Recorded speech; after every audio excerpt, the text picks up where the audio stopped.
नमस्ते YouTube family, कसे आहात सगळे? आय होप मस्त असाल. पुन्हा एकदा माझ्या चॅनलवरती तुम्हा सगळ्यांचं मनापासून खूप खूप स्वागत. तर आज मी बनवणार आहे ओल्या पावट्याची रसाभाजी. याला खूप जण पोपटीच्या शेंगासुद्धा म्हणतात. तर प्लीज कमेंटमध्ये नक्की सांगा तुम्ही याला काय म्हणता. याच्यासाठी मी अर्धा किलो पावटा घेतलेला आहे. बऱ्याचदा वेळा असं होतं की मी पावटा मार्केटमधून घेऊन येते, वरून खूप छान दिसतो पण आतमध्ये खूप सारा किडे निघत असतात. तर यावेळी असं झालेलं नाही आहे.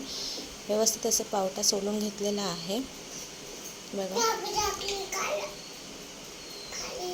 आता मी याच्यामध्ये बटाटा टाकणार आहे, म्हणून मी 2 बटाटे स्वच्छ धुवून सालं काढून घेतलेले आहे. तशा बारीक फोडी करून घेतलेल्या आहेत.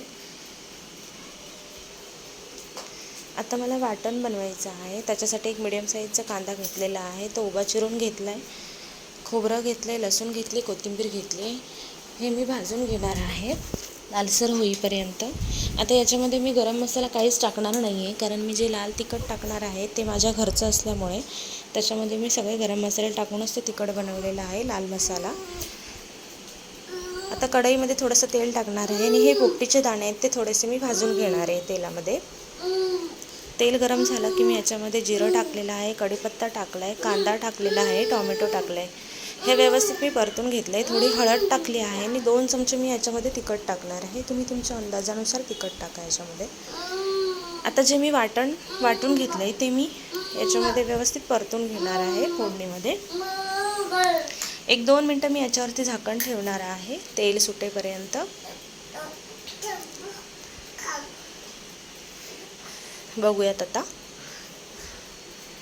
वाटणाला व्यवस्थित तेल सुटलेलं आहे. यामध्ये आता जे पोपटीचे दाणे ठेवले होते ते मी यामध्ये टाकणार आहे आणि बटाटा टाकणार आहे. वाटणामध्ये मिक्स करून घेणार आहे, व्यवस्थित इकडून तिकडून परतून घेणार आहे बघा. आता तुम्हाला हवं तेवढ्या प्रमाणात तुम्ही याच्यामध्ये पाणी टाकू शकता. मी याच्यामध्ये 2 ग्लास पाणी टाकणार आहे. तर बघा, याच्यामध्ये मी 2 ग्लास पाणी टाकत आहे. तुम्ही याच्यामध्ये गरम पाणी पण टाकू शकता. रस्यामध्ये जेव्हा आपण गरम पाणी टाकतो तेव्हा रस्सा थोडा तरीदार दिसतो, पण मी गरम केलेलं नव्हतं त्यामुळे मी गारच पाणी टाकत आहे. चवीनुसार मी मीठ टाकत आहे. 1 ते 4 ते 5 मिनटं याला उकळी येऊ द्यायची, म्हणजे आपली भाजी बघा तयार झालेली आहे. या खायला.